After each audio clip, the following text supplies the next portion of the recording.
Hello, and welcome to 1.6 Reciprocals. This is our video on reciprocals for the pre-algebra lecture series. So let's go ahead and get started. So if we remember, we have a few interesting properties when it comes to multiplication. So we know that any number x times 0, so x times 0 is always going to be equal to 0. And we also know that any number x, so I'm going to start writing our x like this so we never get it confused with multiplication, times 1 is going to be equal to x. And so we know these two properties, we know that they're true. This is for 0, this is for 1. But let's go ahead and take a look at an interesting case. What if we have some number or something times x, which is actually equal to 1? Well, this is going to be something called the reciprocal, which is exactly what we're going over today. So I'm going to go ahead and tell you what this is. So this is going to be 1 over x.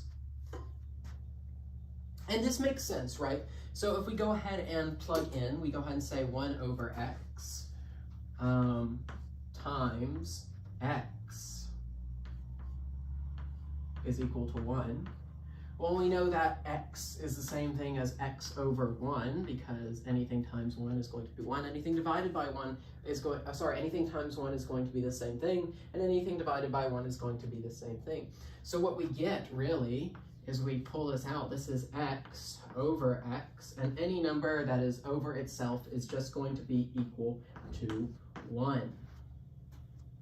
You've definitely seen this sort of number before because we have this same number in fractions. So if we go ahead and say let x be 2 or let x be 3, in this case we have 1 over 2, which is 1/2, and in this case we have 1 over 3, which is 1/3, and these are both fractions. But for this case, for the case of this lecture, we're going to end for the case of pre-algebra until we get to fractions in our pre-algebra lecture series. What we're going to do is we're going to pretend that we have reciprocals as our own special, unique, magical numbers, and they have our own special, unique, magical properties, which are separate from everything else. So let's say we have any number which is going to be which we're going to take reciprocal of, because what we can go ahead and say is, well, let's say we have a number 2, right? What is the reciprocal of 2? So in order to find the reciprocal of 2, what we want to do is we want to take some number, which is going to be our blank, times it by 2, and we need to get 1, right? Well, some number times 2. Let's see, we have to do 1 over 2. Meaning that the reciprocal of 2 is going to be 1 over 2. And this holds true for any number that we place in here. We can do 3, well, that's going to be 1 over 3. We can do 100, well, that's going to be the same thing as 1 over 100, right, for the reciprocal. So what we can go ahead and do is we can go ahead and say that 1 over x is just going to be what replaces here, so we can say 1 over x times x is equal to 1, and that's how we get that there. So now let's go ahead and take a look at one particular case. What happens when we multiply some number to get 0, right? We get 0, which is outlined right here. We have this right here. Now let's go ahead and think, what is the reciprocal of 0? Well, if we follow a reciprocal property, what we do is we plug in x to be equal to 0. So let x be equal to 0 for this. So what we get is we get 1 over 0 times 0 must be equal to 1. Well, do you notice the problem here? Well, 1, if you already know, we can never have anything over 0 because this becomes undefined and does not exist, which we just call D and E. But if we want to go ahead and look at this in a different way, what we have is any number times 0 is going to be equal to 0. And so it doesn't matter what this is for right now. We know that if this is anything else and we times it by 0, it's going to be 0 and thus cannot be equal to 1. This is a paradox we have here. We have a little bit of a conundrum. So what we now know is that there can be no reciprocal of 0 lest we have this paradoxical something times 0 is equal to 1, which is just not true. So it is impossible to take a number and multiply it by 0 to get it to equal to 1. So we just go ahead and say there is no reciprocal of 0. So there is no reciprocal of 0 lest it be undefined.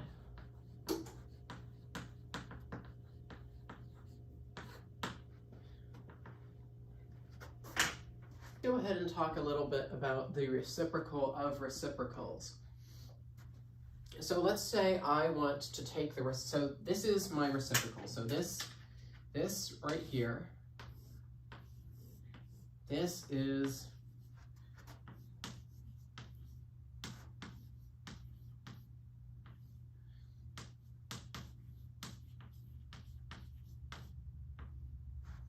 the reciprocal, right? This is our original number.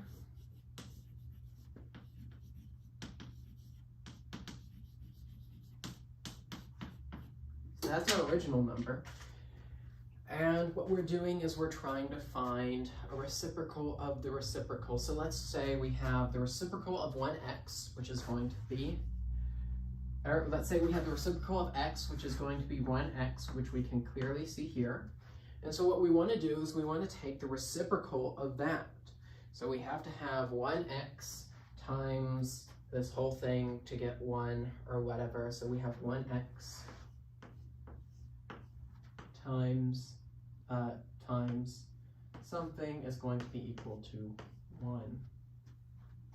Well, if we follow the same pattern and we create our x and turn it into a 1x, what we get is we get 1 over x times 1 over x must be equal to 1. And so what we can do is we can go ahead and rewrite this. Because if we have 1 over something, we have one fraction over another, we have one number over another fraction, we can go ahead and rewrite this as 1 over 1 times x over 1. Because what happens is this x goes up here and flips around, right? And so this is the same thing as x over 1, or just x. And so we get essentially x times 1 over x is equal to 1, which is the exact same thing as this right here, except we flipped the place of 1 over x and x. Now we have x and 1 over x. So we see that the reciprocal of a reciprocal is just going to be the original, right? And in a sense, we could say that, so if we have this, which may not already be the reciprocal, we could go ahead and say the reciprocal of that is x, and so on and so forth. So if we go ahead and show this with a real number, we can go ahead and plug in 2. So let's go ahead and say we want to know what the reciprocal of 2 is. So 2 times 1 over 2 is equal to 1, right? Because 2 over 2 is equal to 1. So what is the reciprocal of 1 over 2? Well, that's going to be the same thing as 1 over 2, right? Which is the same thing as 1 over 1 times 2 over 1, which is the same thing as 1 times 2, because we can just remove that, which is the same thing as 2. And so we get our reciprocal of our reciprocal being equal to the original. And so that is the thing with reciprocity. So our reciprocals of reciprocals and reciprocals of reciprocals, and it just becomes this big cycle essentially. because we have it going from here to here and then back and then back and then back and then back. And so that becomes very, very easy to see and intuitive once you realize, oh, it's just one big cycle that keeps on repeating over and over. So let's talk about multiplying positive reciprocals. So I'm going to erase this here. And let's go ahead and multiply some positive reciprocals. So what we have is we're going to say everything here is going to be positive for now because we're going to go over negatives in a second. So we have 5 times 7 times 1 over 5 times 1 over 7. Well, we have two ways we can write this. One, we can go ahead and figure out what is this and what is this, and we can go ahead and multiply them across to each other.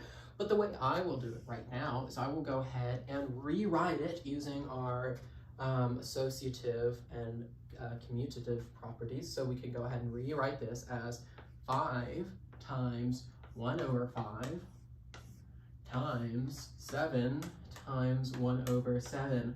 And what do we know about this? Well, we know this is the same thing as 7 over 1, this is the same thing as 5 over 1, and that will just cancel out to get us 1. This will cancel out to get us 1, and so we'll get 1 times 1, which is 1.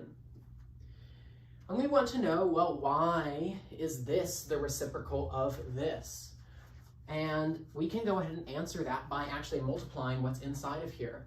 Because if we rewrite this as 1 times 5, 1 over 5 times 7, instead of 1 over 5 times 1 over 7, and we rewrite this as 5 times 7 times 1 over 5 times 7, well, let's go ahead and multiply this out. So we get 35 times 1 over 35.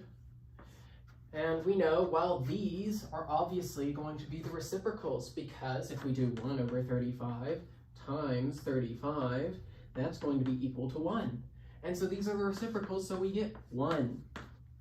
And we can already see that, well, these are the same group. So imagine this is a group as 5 times 7, and this is a group of 5 times 7. So this is the exact same thing as 35, so this whole thing will be 1 either way. So as long as we have the same numbers down here and the same numbers up here, doing the same operation, which is multiplication, we're going to get them as reciprocals, which means we're just going to have 1. So that's splendid. Let's go ahead and talk about negative reciprocals. So let's say we have some number, which we're going to use x again, because we've used lots of a's and b's and such. So let's say we have some number, which we're going to say 1, we're going to say x. So let's go ahead and say negative x. Well, what is the reciprocal of negative x, right? We're going to need this to be equal to 1. So we're going to have to multiply something here.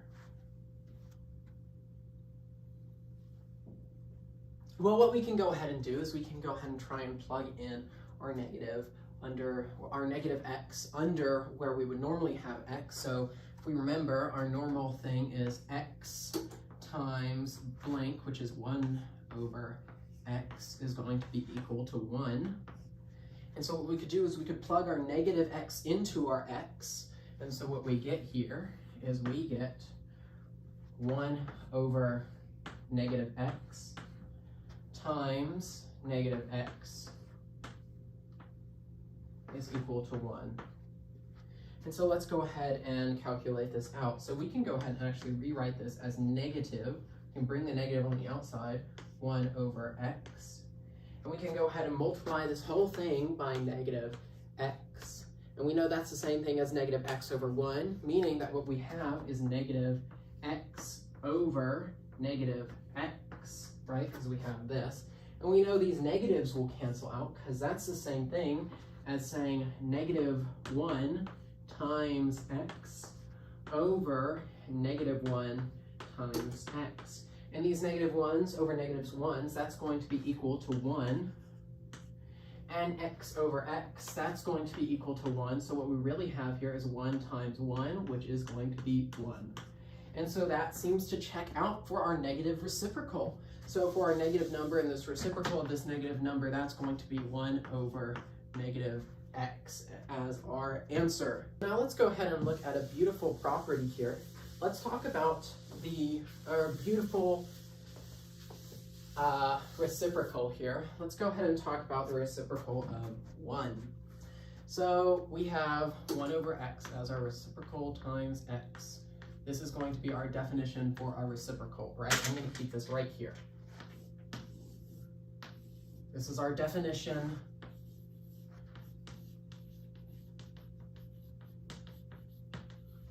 of